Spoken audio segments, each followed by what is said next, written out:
back to Ordinary Adventures. I'm Peter. I'm Kitra. And we're here at Universal Studios Hollywood to explore the park. We have 4 hours.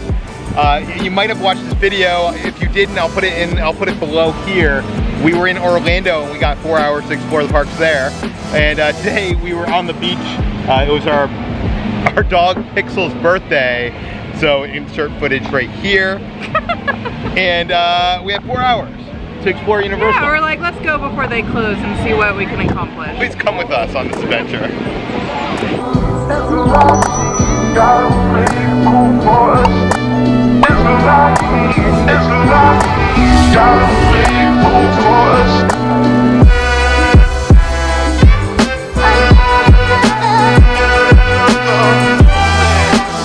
Let's talk about the Universal Studios annual pass. Yeah, let's talk about it. Because that's why we're here today. That is why we're here. We got our annual passes again. Yeah, and they're so damn cheap. I mean, you can get an annual pass, I think, if you're a California resident for like 120, 130, I don't know, I'll put it on cheap. Dirt cheap. Our annual pass, we paid $320, and that gets you...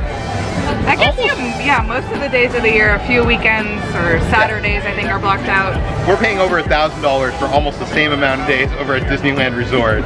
But the other thing I wanted to mention is these annual passes, they don't give you them on plastic. So we have laminated ours. Yeah. Because if you want it to survive inside your pocket, that's what you got to do. Pro tip. Yeah. Buy a laminator and laminate your pass. Yeah, we were here last weekend and it was so crowded. These wait times look a lot better today. Yeah, let's take a look at that. The Jurassic World ride is still 240 minutes. Oh, that's insane.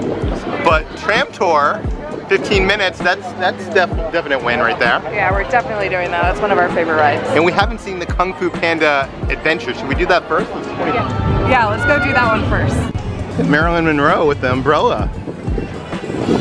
I guess she needs some protection from the sun.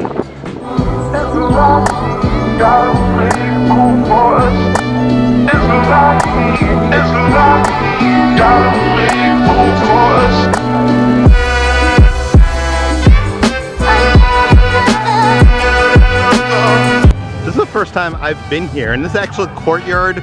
I've been to DreamWorks Animation Campus, and they've kind of made it look a little bit like that campus here.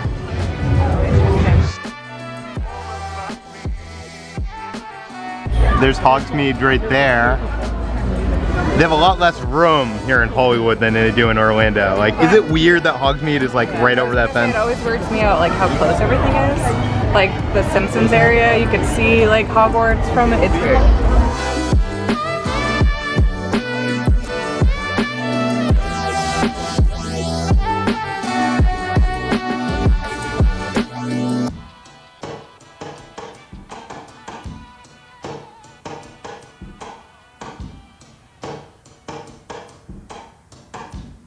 In the entryway at DreamWorks, they actually have some of the statues, some of the award statues and stuff, so I guess this is trying to emulate that a bit.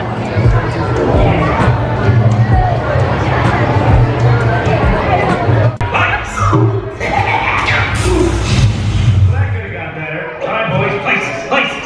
Let's put on a show. Hey, where's my macchiato? Get ready for the donkey and shit show. You mean the Shrek and Donkey Show? You all ain't seen me, right? If you folks can't see anybody, you can't see me. But I'm the cutest, and I'm the sweetest. I hate to break it to you, but we're doing a Kung Fu Panda show. Hi, this is Skip. Welcome to the show, Iron Man. There's plenty of seats for everyone, so no need to push the shove. But we are on a schedule, and the show's about to start, so come on. It's interesting that they have some non-moving seats. Should I move over there? I'm scared. I mean, you do get motion sickness, but I think you'll be fine on this. I'm also wondering, like, at what, do you think they're gonna spray us with water? It always happens. We'll let you know. Hey everybody, are you ready to go? Okay guys, fill her up! Oh, Dad, let me help you. Oh, you're such a good son. Oh, hey you there, Mr. Buckfingers. Be careful with that. Hang on everybody, this is quite a ride. Wow! We need to be quiet, Paul. This is the dreaded gang territory. Did you hear that, guys? Why is the gang so ready?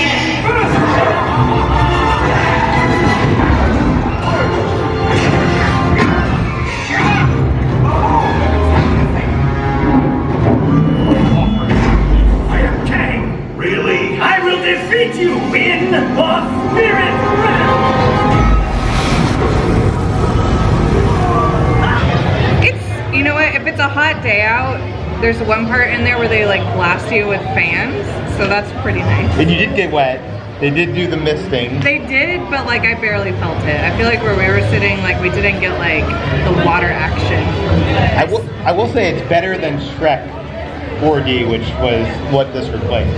I am shocked that this isn't in 3D. It feels like it would benefit from being in 3D. You're basically just on these seats that move around, and it's like a tamed down version of like every other ride at Universal. It's enjoyable. I do like how this is a DreamWorks theater, so they could change it out. Yeah. Like, so if they want to make a Trolls one, they can come out with that for a year, and they don't have to like totally re-theme. And, yeah, I already want like another one. Like I wish. Yeah, if they had like a rotating, like during the morning hours, it was Kung Fu Panda. Yeah, that'd be cool. Check out some merch over here because I got sucked in by this display for Back to the Future merchandise. I wish I could pull off this hat. I totally think you could, but you claim that your head is too small. Okay, yeah, maybe your head is too small. It just doesn't fit. Or your head's too big, you mean? The hat is too small. Yeah. My head is too big. There we go. Oh, that's awesome. That's a cool lunchbox. A time display keychain. Doc Brown on your socks. Okay, this is cool. A cast autographed Back to the Future Part 2 hoverboard. Signed by Biff, Bob Gale, Lorraine, Christopher Lloyd, and I'm assuming that's Michael J. Fox. This could be yours. $1,500. This is actually legit. Why don't you own this? He's a huge Back to the Future fan. I don't think I've seen this in your collection. It is not in my collection. I'm not sure who buys that. Manure. Why did it have to be manure? I kind of like this retro Jaws t-shirt. $29.95. Does John Williams get paid for this t-shirt?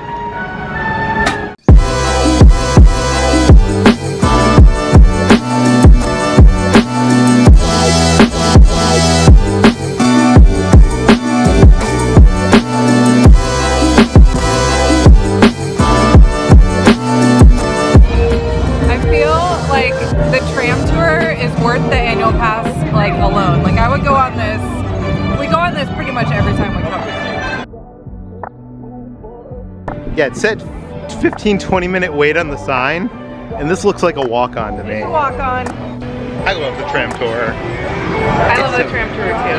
I hate what they're doing to it by adding all these like new ride things into it. For me, a 60-minute ride through the back lot would be... You're such a liar. What do you mean? He loves the Fast and the Furious part. It's so ridiculously stupid that it's fun. Anyways, we're getting on. Look at that view of the valley. So far there have been none, so great job everybody. Keep up the good work. Otherwise, please remain seated during the entire tour. And Ted the Bear is on the other side of the tram if you like him. There's Alfred Hitchcock's bungalow. You can see his silhouette by the door there. Intro sets. If your production happens to take place in a city, this would be a good place to film your outdoor scenes. Now, productions do still film in the real world on location. Here, the Lions Estates signs are from the movie Back to the Future and Back to the Future 2. As a matter of fact, this next area we're going to roll into is the small town portion of the back lot known as Courthouse Square. This was Hill Valley for Back to the Future and Back to the Future 2. We're turning off of right now was the one that Marty McFly got the DeLorean up to 88 miles an hour on to go back to the future. And we don't normally get to see it on weekdays. It's always busy with filming back here. Commercials, television shows, and music videos all still use this area pretty extensively. We're going to turn onto New York Street next to see the big city portion of the back lot here. Now, this street was inspired by New York City, and some productions do use it as New York. Shows like Brooklyn Nine-Nine film here using for some of their exterior scenes. But this has been Chicago for movies like The Blues Brothers. It was Baltimore for Hairspray Live. What a good director can do with an action sequence. And let's see how much time we got. Well, looks like we're going to get to go right in. So...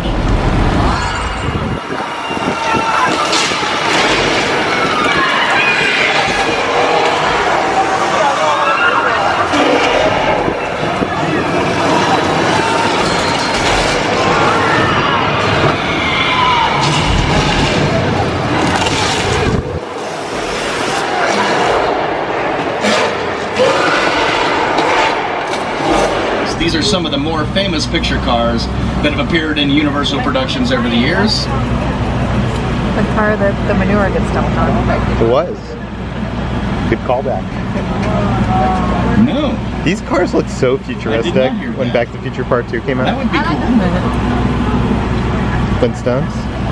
Here we got Back to the Future 2 and Flintstone cars. A great example of how you can use a car to denote a time period.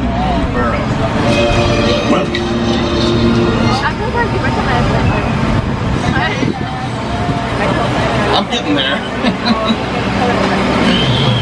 I'm sure there's no dinosaurs that are going to jump out at us at all. Some velociraptors over there. Mobile lab. Yeah, there's a lot of empty dinosaur cages too. You really kind of wonder where they are. There they are. Fourth car. There's no escape. Whoa!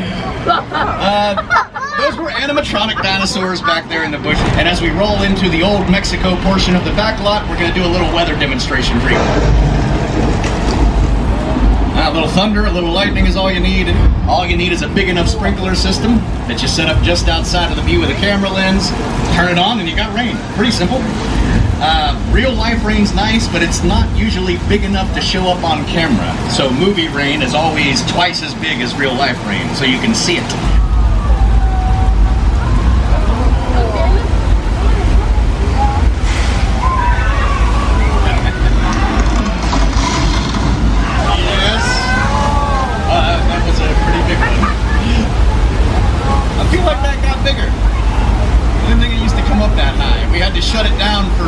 While they were filming something out here, and then when we turned it back on, I feel like it's a lot bigger wave now.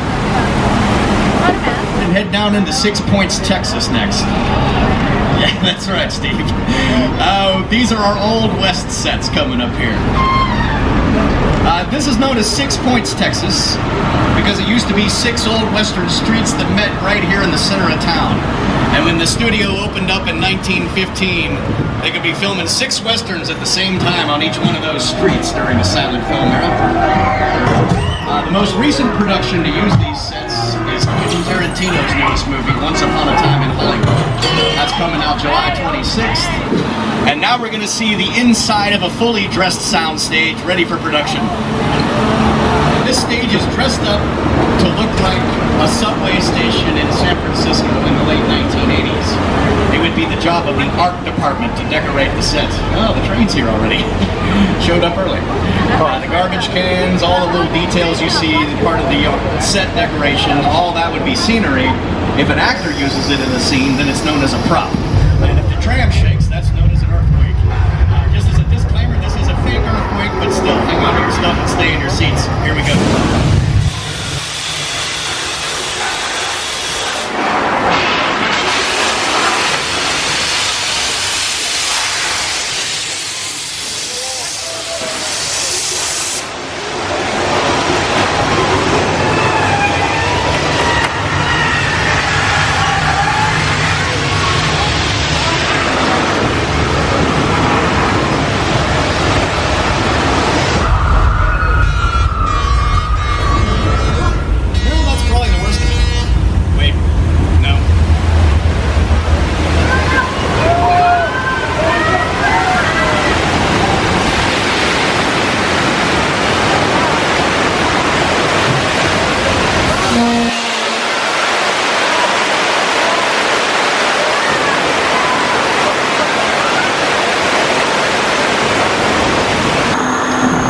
Going back to Amity Island, and if you're a fan of the movie Jaws, you're going to enjoy this.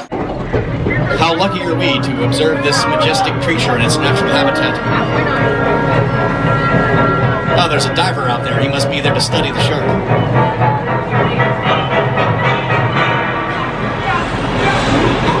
Huh. Alright. Well, I'm sure he's fine. Remember, sharks are only dangerous if you get in their mouths. But just to be safe, let's pull ahead and hide behind these red gasoline barrels up here. That seems like the safest place for us.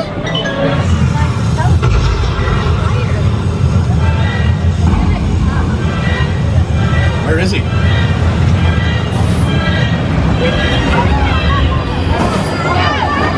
Spielberg named it after his lawyer.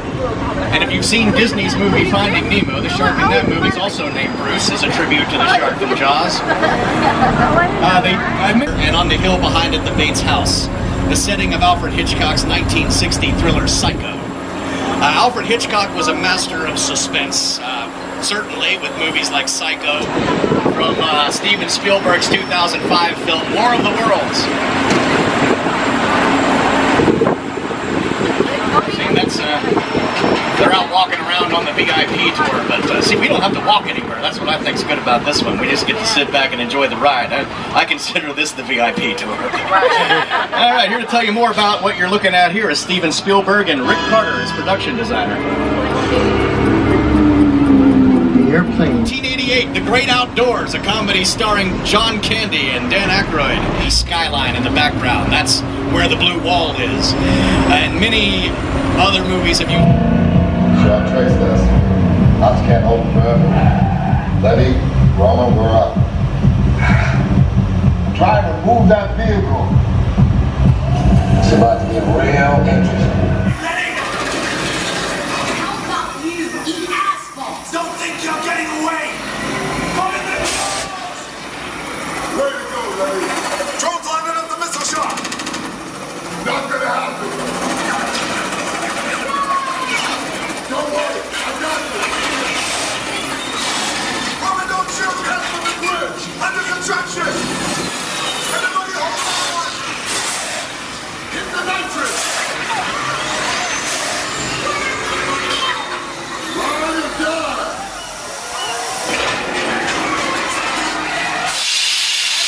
Everybody, take care of yourselves. I love the tram tour. I love how it's different every time you take it. Like, we went down different streets. We got to actually see Courthouse Square from Back to the Future, which I think we've taken this tram tour dozens of times. You rarely ever go down there because people are always shooting there. Yeah, it's been like at least like 5 years, I feel, since we've been down that way. Earthquake was interesting because the train was already in the station when it started, and the guy even made a joke about that. That was kind of funny. The water and the rain sequence, that got us wet. Yeah, I am actually soaked. I am the side of myself. My shorts are actually throughout the rest of the ride, like it was just kept like falling off of the thing. So there was a couple new cars, and I feel like that big dinosaur was new, but I could be wrong. Yeah, the big dinosaur at the end. I feel like that was something we saw actually at the Jurassic World premiere. I think that was actually something created for that. Okay. They have now stationed in the Jurassic Park section of the tram tour. Tram tour takes like an hour. It's like an hour-long experience. Worth it. There's nothing like that in any other theme park. There's nowhere in Disney World or Universal Orlando that you can have an experience for an hour. Even like the shows are not an hour long. I will say, how did you enjoy the Fast and Furious part as much as you normally do? I don't know, I saw you dancing to the music, so. Yeah, I'm all about that song at the end. The Fast and Furious is so ridiculous, and is this your favorite ride at Universal Hollywood? I think it's my favorite ride. No, I still like Forbidden Journey more. Well, that's not fair because they have that in Orlando. Yes, and Hollywood specific, yes. But you would say Forbidden Journey's better than this? No. This is number one. This is like right up our alley. I believe her into it. No, I like it.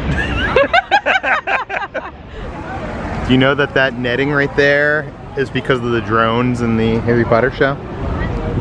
Wait, they use drones? I thought it was an actual Patronus. Speaking of Forbidden Journey, this might just look like a soundstage, but this is actually where Forbidden Journey is. You can actually see part of the queue connected. Yeah, I always thought that was so weird until like he explained to me like it's supposed to look like a soundstage. Yeah. Which is cool. Okay, so it's been only 2 hours. We have 2 hours left. We've only done 2 rides.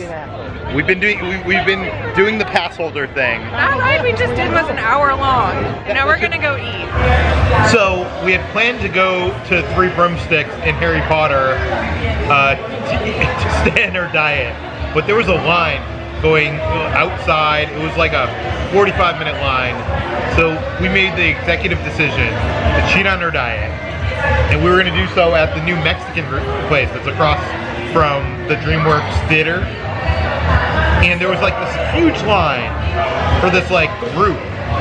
Yeah, there's like this special event that's going on tonight for some sort of organization. So there are all these extra people here getting free meals and drinks from Universal.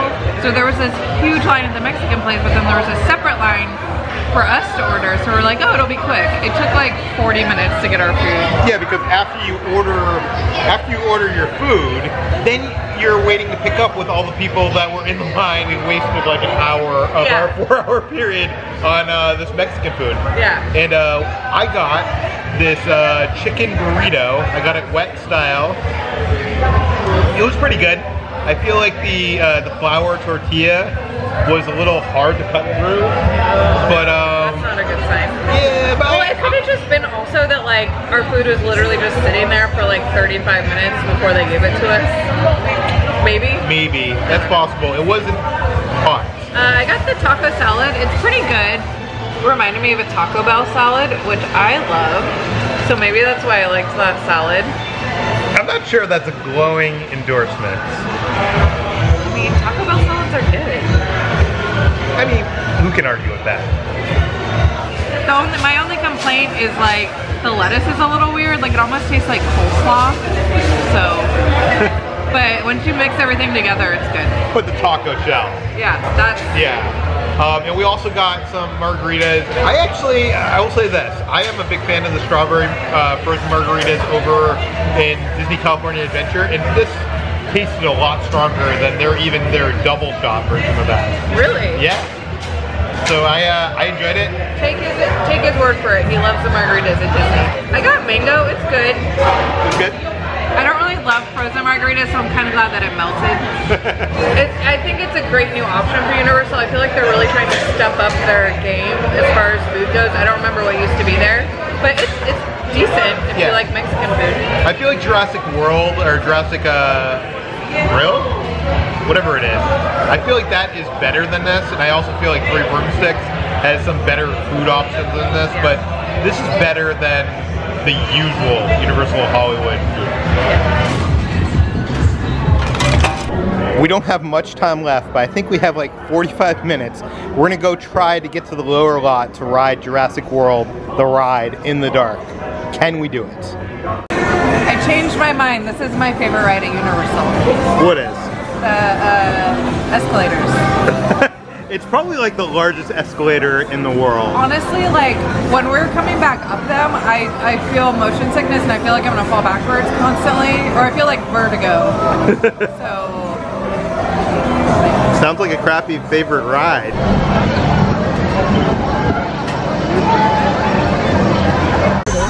You're not ready? It's cold. You are clear for the visitor center.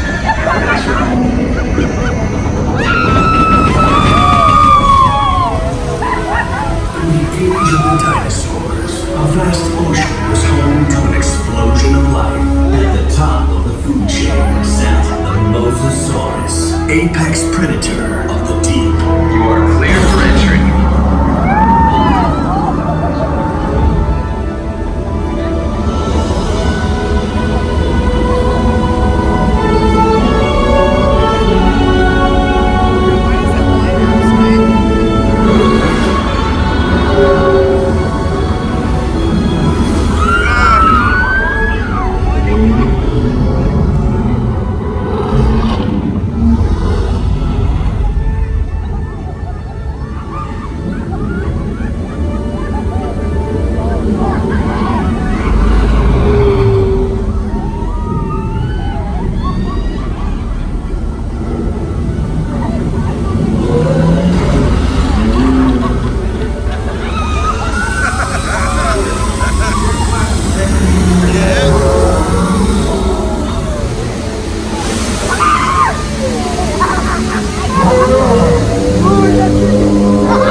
to return point. Sir, Blue is out of containment.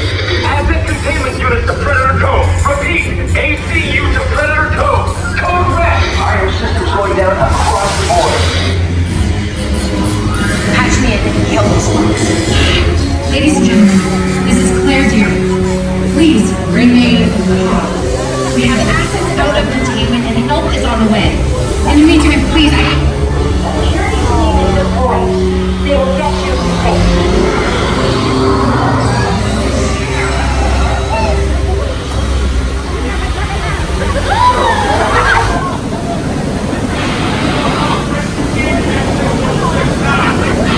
Colonel, am I on? Son, listen to me. Do not panic. If you can see me, I need you to keep your hands inside the boat. The slightest movement will set these animals off.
We just got off the ride, but here is the grand opening shirt. It says Jurassic World grand opening on the sleeve. I don't love that it just got real. If it didn't say that. Yeah, but it just got real, did it not? I mean, I guess. But no. No. So we did our second ride on Jurassic World. This time we got to do it at night. By the way, it was like, I think it was a recorded 90-minute line, but we went on single rider, and we got on together. Yeah, it took like 5 minutes, and we got on together. Yeah. What did you think of the ride at night? I liked it at night. All the like light up parts like really shone through. The only complaint I have is in the very beginning, like when you're in the big aquarium part, it's like still daytime for some reason.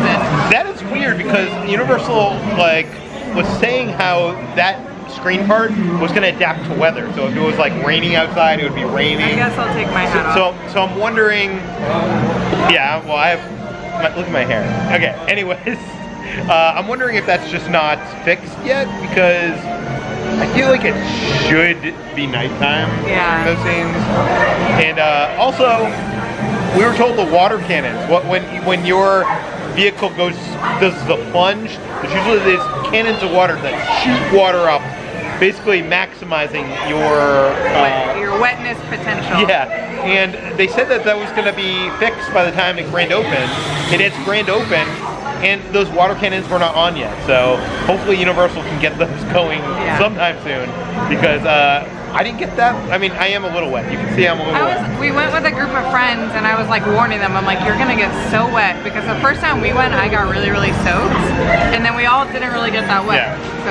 Well, I think that first scene with the Mosasaurus, if you want to get wet in that scene, sit on the left-hand side of the vehicle, maybe up in the first half of the vehicle. Yeah, 'cause I think we were in the second to the last row, and it completely missed us. Yeah.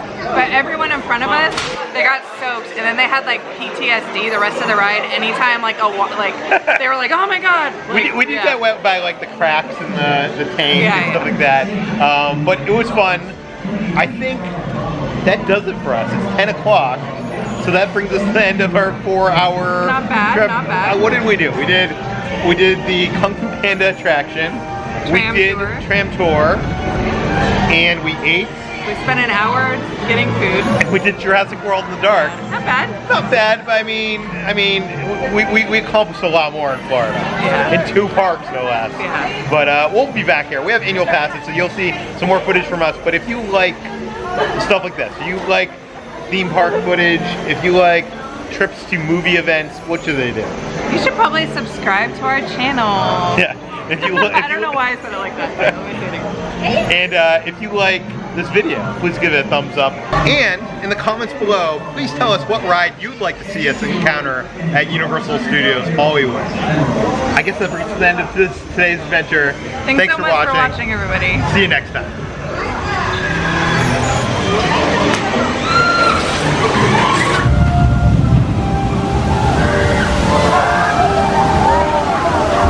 We have one last ride. Yeah, my favorite ride, if you guys remember from earlier.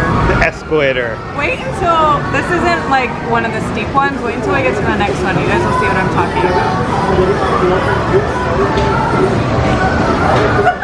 I think so, looking like not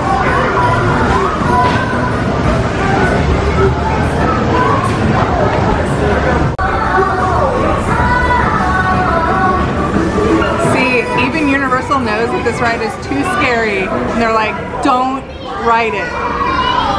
Is that what that sign means? No.